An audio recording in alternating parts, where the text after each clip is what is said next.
Hi అండి, welcome to our channel. ఈ వీడియోలో మీకు రియల్ ఎస్టేట్ కంపెనీల్లో ఒక కంపెనీ మేనేజింగ్ డైరెక్టర్లు కానీ లేదు మార్కెటింగ్ స్టాఫ్ కానీ ఎక్కడైనా సరే మార్కెట్ డల్గా ఉంది, మార్కెట్ పడిపోయింది అంటే సేల్స్ మాకు జరగడం లేదు అనుకునే వాళ్ళకి ఎందుకు జరగడం లేదనే రీజన్స్, అలాగే వాటిని ఎలా చేసుకుంటే రెక్టిఫై చేసుకోవచ్చు అనేది ఒక అడ్వైజరీ వీడియో అనుకోండి, అలానే తీసుకోండి. కొంచెం యూస్ఫుల్గా ఉంటుందనే చాలా దగ్గరలో ఈ మధ్య కస్టమర్లు కానీ ఈ మార్కెటింగ్ స్టాఫ్ దగ్గర కానీ అలాగే కంపెనీ ఓనర్ల దగ్గర కానీ ఈ రియల్ ఎస్టేట్ పడిపోయింది, ఎలా చేయాలి, సేల్స్ జరగాలంటే ఏం చేయాలనేది ఈ వర్రింగ్ బాగా కనిపించింది. నాకున్న ఎక్స్పీరియన్స్తో పెడుతున్నాను. ఇది ఎవరిని క్రిటిసైజ్ చేయడానికైతే కాదు. ఈ వీడియోలో చాలా పాయింట్స్ వస్తే ఆ పాయింట్స్ మీకు మ్యాచ్ అయితే, మీకు అందులో ఏదైనా సొల్యూషన్ ఉందనిపిస్తే దాన్ని మీరు ఫాలో అవ్వండి. ఇది మీకు సంబంధించింది కాదన్నట్టు ఇగ్నోర్ చేయండి. ఇది క్రిటిసైజ్ చేయడానికి పెట్టింది కాదు. ఇందులో పాయింట్స్ ఏదన్నా మీకు ఫీల్డ్ ఫ్యాక్ట్స్కి దగ్గరగా ఉంది అనిపిస్తే ఫాలో అవ్వండి. ఇప్పుడు రియల్ ఎస్టేట్ డల్ మనం వింటూ ఉంటాం కదా, పడిపోయిందని. జనరల్గా ఇక్కడ పడిపోయింది, డల్, వీటి కారణాలు అయితే ఒక 4 ఉంటాయండి. ఫస్ట్, ఓవర్ సప్లై, అంటే మోర్ ప్లేయర్స్ ఉండడం వల్ల ఎక్కువ వెంచర్లు అనేది జరుగుతోంది, ఈ ఓవర్ సప్లై. నెంబర్ 2, పొటెన్షియల్ లేని ఏరియాల్లో, అంటే ఎక్కడ పడితే అక్కడ వెంచర్లు వేసేద్దాం, మార్కెటింగ్ వాళ్ళు చూసుకుంటారు, అమ్మేసుకుందాం అని పొటెన్షియల్ లేని లొకేషన్లో వెంచర్లు వేయడం సెకండ్ రీజన్. మూడో రీజన్, ఓవర్ ప్రైజింగ్, అంటే ఇష్టం వచ్చిన రేట్లు, అది గ్రీడీనెస్ వల్ల కావచ్చు, లేదో అవగాహన లేకపోవడం వల్ల కావచ్చు. ఓవర్ ప్రైజింగ్ అనేది ఇది ఒక రీజన్. నెక్స్ట్ రీజన్, ఈరోజు ఆఫీసుల్లో ఒక మార్కెటింగ్ స్టాఫ్ ఒక డైలీ రొటీన్ ఎలా ఉంది, వాళ్ళు ఎలా వర్క్ చేస్తున్నారు, అలాగే అదే కంపెనీలో మేనేజింగ్ డైరెక్టర్ యొక్క విజన్ కానీ, ఆయన లైఫ్ స్టైల్ కానీ, ఆయన అప్రోచ్ కానీ, ఆయన ఫోకస్ కానీ, ఇవన్నీ ఈ రెండు కూడా రీజన్స్ ప్లే చేస్తాయి. సో రీజన్స్ మళ్ళీ వద్దాం. ఓవర్ సప్లై, మోర్ ప్లేయర్స్ ఉండడం, ఎక్కువ లేఅవుట్లు. నెంబర్ 2, పొటెన్షియల్ లేని ఏరియాల్లో ఎట్టైనా మార్కెట్ చేయొచ్చు అని వెంచర్లు వేయడం. Number 3, over pricing. నెంబర్ 4, ఒక కంపెనీలో ఒక మార్కెటింగ్ స్టాఫ్ యొక్క మార్కెటింగ్ అప్రోచ్ కావచ్చు, అలాగే ఒక మేనేజింగ్ డైరెక్టర్ యొక్క విధి విధానాలు కావచ్చు. ఇందులో ఫస్ట్ పాయింట్, ఓవర్ సప్లై. ఈ ఓవర్ సప్లైని ఎవరేం చేయలేరండి. ఎందుకంటే ఈరోజు ఒక వ్యాపారంలోకి రావడానికి ఎవరికన్నా హక్కు ఉంది, డబ్బు ఉంటే ఆ వ్యాపారంలోకి వస్తారు. అందులో రియల్ ఎస్టేట్ అనేది చిన్నప్పటి నుంచి మీరు అంతా అందరూ విన్నది ఏంటి, రియల్ ఎస్టేట్లో వస్తే కోట్లు సంపాదించవచ్చు. ఇది ఒక నోషన్ ఉంది కాబట్టి కొంచెం డబ్బున్న వాళ్ళు, పెట్టుబడి పెట్టగలిగిన వాళ్ళు, వేరే వ్యాపారాలు దెబ్బతిని అందులో ఉన్న డబ్బు ఎక్కడైనా ఈరోజు అల్టిమేట్గా డెస్టినీగా రియల్ ఎస్టేట్లోకి వస్తున్నారు. కాబట్టి ఈ ఓవర్ సప్లైని ఏ గవర్నమెంట్ కంట్రోల్ చేయలేదు, అది ఎవరిష్టం వాళ్ళది. సో దీన్ని హెల్ప్లెస్, గుర్తుపెట్టుకోండి. ఇన్ని వెంచర్లు వేసేస్తున్నారు, దానివల్ల మేము అమ్ముకోలేకపోతున్నామంటే అది ఎవరేం చేయలేరు. అది నెంబర్ 2, ఈ పొటెన్షియల్ లేని లొకేషన్స్లో వెంచర్లు వేయడం వల్ల కూడా ఈరోజు ఈ పరిస్థితి రియల్ ఎస్టేట్కి. సో ఎక్కడ పెడితే అక్కడ వెంచర్లు వేస్తే కస్టమర్లు కొనరండి. ఆ పాయింట్ గుర్తుపెట్టుకోండి. మరి ఎలా ఐడెంటిఫై చేయాలంటే అది కూడా మీరే చూసుకోవాలి. వీటికంతా కోచింగ్ సెంటర్లు, కోర్సులు అవేమి ఉండవు. పోనీ నాలాగా ఎవరైనా ఎక్స్పీరియన్స్ ఉన్నాడని ఫోన్ చేద్దామంటే వాడు ఎక్కడ ఉంటాడో తెలియదు.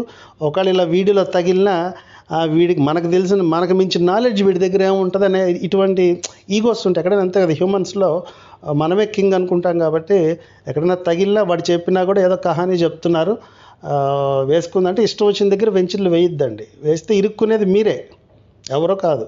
మీ డబ్బులు బ్లాక్ అవుతాయి. ఆ తర్వాత ఎవరొచ్చి మార్కెట్ చేస్తారనేది భగవంతుడికి తెలియాలి. ఇంకపోతే ఓవర్ ప్రైజింగ్ అండి. సో ఈ ఓవర్ ప్రైజింగ్ అనేది ఒక మేనేజింగ్ డైరెక్టర్, కంపెనీ ఓనర్కి సంబంధించిన ఈ ప్రైజింగ్ విషయం, ప్రైజింగ్ పాలసీ అనేది ఆయనకి సంబంధించింది కాబట్టి అది లాస్ట్లో వద్దాం. ఇంకపోతే ఆఫీసుల్లో, రియల్ ఎస్టేట్ కంపెనీల్లో ఈ మార్కెటింగ్ స్టాఫ్ వాళ్ళు ఎలా అంటే, ఈరోజు ఒక కంపెనీలో ఒక సీనియర్ డైరెక్టర్ కావచ్చు, లేదు ఒక సీనియర్ మార్కెటింగ్ పర్సన్ కావచ్చు, ఒకప్పుడు బ్రహ్మాండమైన సేల్స్ చేస్తుంటాడు. టీమ్ రిక్రూట్మెంట్ అనే పేరుతో అతను ఇండిపెండెంట్గా డైరెక్ట్ సేల్స్ అనేది, ఆ కెపాసిటీని, అది డైరెక్ట్ సేల్స్ అనేది మీకు ఎంతమంది టీం ఉన్నా సరే గుర్తుపెట్టుకోండి. మీ దగ్గర 100 మంది టీం ఉన్నా, 1000 మంది ఉన్నా సరే మీరు డైరెక్ట్ సేల్స్ అనేది ఆపకూడదు. అది ఆపితే అది అంతే, మీ కెరీర్ అక్కడ ఇంకా కిందకి వెళ్తుందని అర్థం.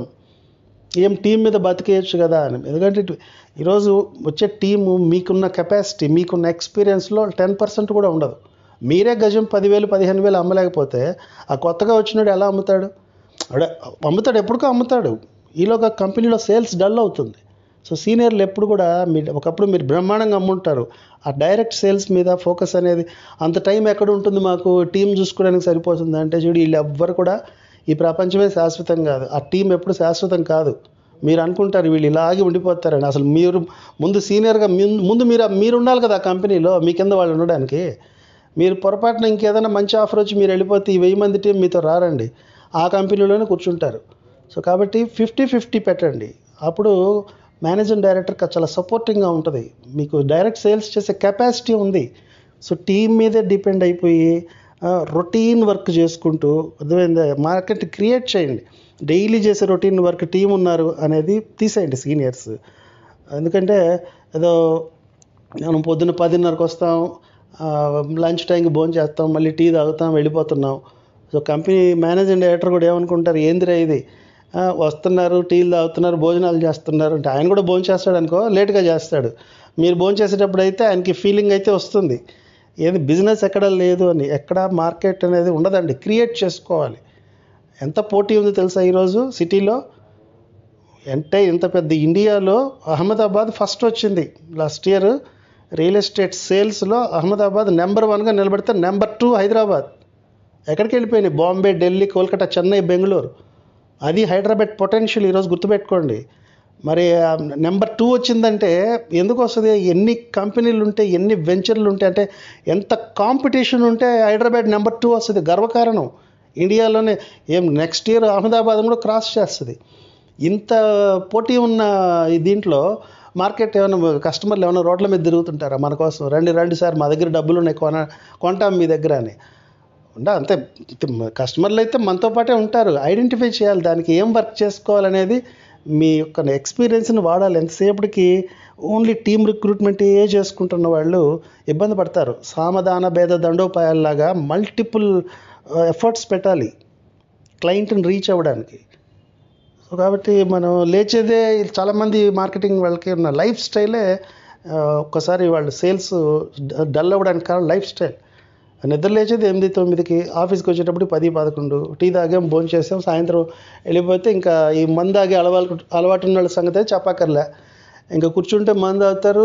ఇంకా తాగితే తప్పలేదు, తీస్తారు వాట్సాప్ మెసేజ్లు, ఎవరెవరికో మెసేజ్లు పెడతారు. ఒక కంపెనీ ఎండీకి కూడా పెట్టేస్తారు కొందరు అయితే. ఏమని, నేను గతంలో ఇన్ని అమ్మాను, ఇంత కమిషన్ సంపాదించాను, ఇప్పుడు మార్కెట్ జీరోగా ఉంది, కంపెనీ రేట్ ఎక్కువ పెట్టేసింది, వెంచర్ చాలా దూరం ఉంది, నన్ను ఎండీ గారు కేర్లెస్ చేస్తున్నారు. సో ఇలా లైఫ్ స్టైల్ ఉన్నప్పుడు బిజినెస్ అవ్వదండి. అంత ఈజీ కాదు. మనం గ్రేట్ అనుకుంటే ఇంకంతే, అక్కడితో అయిపోయింది. ఈరోజు దగ్గర డైరెక్ట్ కానీ ఇండైరెక్ట్ కానీ, అంటే ఫుల్ టైం కానీ పార్ట్ టైం కానీ, ఈరోజు సిటీలో 20 లక్షల మంది మార్కెటింగ్ రంగంలో ఉన్నారు అన్న విషయాన్ని మీరు ఇగ్నోర్ చేయబాకండి. మీరు ఒక్కళ్ళే కాదు ఉండేది మార్కెట్లో, 20 లక్షల మంది. మీరు ఆదమరిస్తే మీ పక్కనే ఉన్న కస్టమర్ ఇంకో లెటర్ ఎత్తుకెళ్ళిపోతాడు. ఒక పక్క వడ్డీలకి తెచ్చి వెంచర్లు వేసి మీరేదో పొడి చేస్తారని చెప్పి మీ ఎండీ గారు మీకు ఆ వెంచర్ ఇచ్చుంటారు. ఆయన తలుచుకుంటే ఆయన ఒక్కడే అమ్మేయగలడు, తెలుసా మీకు? అది ఎలా అమ్ముతారు సార్ అంటే, ఎంత చూడండి, మీకు ఇచ్చిన కట్ ఆఫ్ ఏంటి, కస్టమర్కి పెట్టిన రేట్ ఏంటి, మీరు చేయలేకపోతే ఆ కట్ ఆఫ్కి మొత్తం అమ్ముకోగలడు ఆయన. ఏదో మీరు సంపాదించుకుంటారని ఒక ఛాన్స్ ఇచ్చారు, అది మర్చిపోకండి. ఇంకపోతే ఇంకా ఈ మేనేజింగ్ డైరెక్టర్ యొక్క ఈ రోల్కి వచ్చినప్పుడు వీళ్ళు ఫస్ట్ గుర్తుపెట్టుకోవాల్సింది, వెంచర్లు వేసేది కస్టమర్స్ కోసం, అంతేగాని మార్కెటింగ్ స్టాఫ్ కోసం కాదు. అర్థమైందా? సో ఓవర్ ప్రైజింగ్ అనేది రాంగ్. అది ఆ గ్రీడ్తో వేసిన, ఎందుకంటే అది మొత్తం మార్కెట్ని కొలాప్స్ చేస్తుంది. అది ఇప్పుడు మీరు ఎటు వడ్డీలకి తెచ్చుంటారు, వడ్డీలు ఎటు గజం మీద వేసేస్తారు. దాంతోపాటు మధ్యాహ్నం తిన్న చికెన్ బిర్యానీ నుంచి అవసరం లేకపోయినా కొనుక్కున్న లగ్జరీ కారు కట్టే ఈఎంఐతో సహా ఈ ప్లాట్ రేట్ మీద వేసారనుకోండి, కస్టమర్ కుప్ప కూలిపోతాడు. అంటే మార్కెట్ కుప్ప కూలిపోద్ది. ఇప్పుడు అదే కరెక్ట్గా ఇప్పుడు హైదరాబాద్ మార్కెట్ పరిస్థితి ఇదే. ఎందుకు కుప్పకూలిపోయిందంటే ఓవర్ ప్రైజింగ్ అనేది మెయిన్ రీజన్. సో కాబట్టి మార్కెటింగ్ టీం అనేది ఇంత పెద్ద చైన్లు పెడితే ఏమైపోద్దంటే, వాడికొంద వేసేటప్పుడు ఎక్కడికి వెళ్తుంది కస్టమర్కి పెట్టాల్సిన రేటు? అక్కడ ఆ ఏరియాలో అంత పొటెన్షియల్ ఉండాలి కదా. కాబట్టి మేల్కొని ముందు ఒక కంపెనీలో మారాల్సింది మేనేజింగ్ డైరెక్టర్, ఆ తర్వాత కంపెనీలో మార్కెటింగ్ స్టాఫ్ మారితే డెఫినెట్గానే విన్ అవుతారు. ఒకటి సేల్స్ జరగట్లేదంటే రేట్ అన్న తగ్గించుకోండి, లేదు మార్కెటింగ్ ప్రక్షాళన చేసుకోండి. అది జరగదంటే ఇప్పుడు నాలాంటి ఎవడైనా తగిలితే నాలాంటి ఎందుకు చెప్తానంటే నేను చేసేది ఎక్స్క్లూజివ్ ఒక వెంచర్ మొత్తం నేను ఎక్స్క్లూజివ్ మార్కెటింగ్ తీసుకొని ఎంఓయూతో ఒక కట్ ఆఫ్ ప్రైస్ పెట్టుకొని నేను మార్కెట్ చేస్తాను. ఆల్రెడీ నేను ఇప్పుడు 3 వెంచర్లు చేస్తున్నాను అలాగా. I have my own office. So నాలాంటి వాడు తగిలినప్పుడైనా మళ్ళీ అక్కడ కూడా క్వశ్చన్స్ రాంగ్ వచ్చేస్తున్నాయి. అంటే ఎంత అడ్వాన్స్ ఇస్తావు, ఎన్ని రోజుల్లో అమ్ముతావు, ఇరుక్కోపోయిన ఉన్నోడికి నేను ఎందుకు అడ్వాన్స్ ఇవ్వాలి? నేను ఇప్పుడు చేస్తున్న 3 వెంచర్లు వితౌట్ అడ్వాన్స్, తెలుసా మీకు? 1 year ఎంఓయూతో చేస్తున్నాను. అంటే నేనంటే ఇన్ ద సెన్స్ ఇక్కడ వీడియోలో చెప్తున్నా నేనని కాదండి. ఎవరన్నా ఇలా ఏమండి మీ వెంచర్ మాకు ఎక్స్క్లూజివ్ ఇచ్చేస్తే మేము చేసి పెడతాం అని వస్తే వాడిని ఎక్కడ చేయనిస్తున్నారు? ఎంత ఇస్తావు అడ్వాన్స్? ఎందుకు అడ్వాన్స్ దేనికి? ఇది నేను చెప్పేది ఇదంతా ఏమండి అప్పుల్లో ఉండి అంటే వడ్డీలు కట్టలేక ఇరుక్కున్న అలాంటి కంపెనీలు అండి. బాగా ఈ అప్పులు గోలు లేని వాళ్ళు, మంచి మార్కెటింగ్ ఉన్నవాళ్ళు, వాళ్ళ లైన్లో వెళ్ళిపోయి వాళ్ళకి అసలు ఈ వీడియో వాళ్ళకి అప్లై అవ్వదు. ఇదంతా నేను చెప్తుండేది for those to those to whom it is applicable. అది ఎవరికి అప్లై అవుద్దో వాళ్ళకి చెప్తున్నాను. సో మీరు అప్పుల్లో ఉండి ఇదైపోయినప్పుడు రేట్ తగ్గించేయాలి. ఎవరైనా ఇలా ఎక్స్క్లూజివ్ మార్కెట్ చేసేవాడు వస్తే ఎందుకు అడ్వాన్స్ దేనికి చెప్పండి? అదంటే కమిట్మెంట్ ఉండదా అండి? ఇప్పుడు మన దగ్గర ఉన్న మార్కెటింగ్ స్టాఫ్ వాళ్ళ దగ్గర కమిట్మెంట్ ఉందా? ఆ కొత్తగా వచ్చిన వాడి దగ్గర ఉండడానికి? ఇప్పుడు మీ దగ్గర మార్కెటింగ్ టీం డైరెక్టర్లని, వాళ్ళని, సీనియర్ వైస్ ప్రెసిడెంట్లని, ఇంతమంది జీఎంలు అంటారు. వాళ్ళంతా మీకు అడ్వాన్స్ ఇచ్చి చేస్తున్నారా? చాలా కంపెనీల్లో వాళ్ళకే మీరు అడ్వాన్స్ ఇచ్చే పరిస్థితి ఉంది, తెలుసా? సీనియర్ ఈరోజు నాలాంటి సీనియర్ ఎవరన్నా నేను వెళ్ళి ఒక కంపెనీలో కూర్చొని మార్కెట్ చేయాలంటే నాకు మినిమం ఇంత అడ్వాన్స్ లేదని నేను వెళ్ళను. Because that is my capability. నాకంటూ ఒక ఫిగర్ ఉంటుంది, అడ్వాన్స్ ఇస్తే నేను వెళ్ళి చేస్తాను. అలాంటిది ఎక్స్క్లూజివ్ వెంచర్ ఇచ్చేయండి అంటే నాకెంత అడ్వాన్స్ ఇస్తారంటే అడ్వాన్స్ దేనికి? ఉంచుకోండి. అప్పుల్లో ఉండేది మీరు, ఇరుక్కున్నది మీరు, వడ్డీలు కట్టుకునేది మీరు. వీడెందుకు ఇవ్వాలా? మార్కెటింగ్ చేయడానికి వచ్చిన వాడు మీకు అడ్వాన్స్ ఇవ్వాల్సిన అవసరం లేదు. అదే అంటే ఎక్స్క్లూజివ్ ఇచ్చేస్తున్నాం కదా, ఏదన్నా ఇచ్చుకోండి. ఎవడన్నా అలా చేస్తానని వచ్చినప్పుడు ఆడి కళ్ళొద్దుకొని ఆడికి వెంచర్ ఇవ్వండి. అది కూడా ఒక రీజనబుల్ ప్రైస్ ఇవ్వండి. కస్టమర్కి అమ్మే రేట్ ఆడికి ఇస్తే వాడేమమ్ముతాడు? ఇంకా అది మీ ఆఫీస్లో మీ స్టాఫ్ ఫెయిల్ అయ్యో లేదో ఏదో ఒక రీజన్ వల్ల మీరు చేసుకోలేకే ఎవరికన్నా వెంచర్ ఇచ్చేస్తున్నప్పుడు రేట్ తగ్గించుకోవాలి. సో ఇదంతా ఎవరికన్నా మీకు ఇది మ్యాచ్ అయింది, ఈ పాయింట్స్ మాకు ఇది నీడ్ అనుకుంటే ఇదిగో ఈ టైటిల్లో డిస్క్రిప్షన్లో నెంబర్ ఉంది. మీకు ఏమైనా అడ్వైజులు కావాలని ఇస్తాను నేను. అయితే అనవసరమైన కాకుండా ఏదైనా మోస్ట్ ఇంపార్టెంట్ ఏదన్నా ఉంటే నాకు కాల్ చేయండి. Thank you for watching the video. All the best అండి.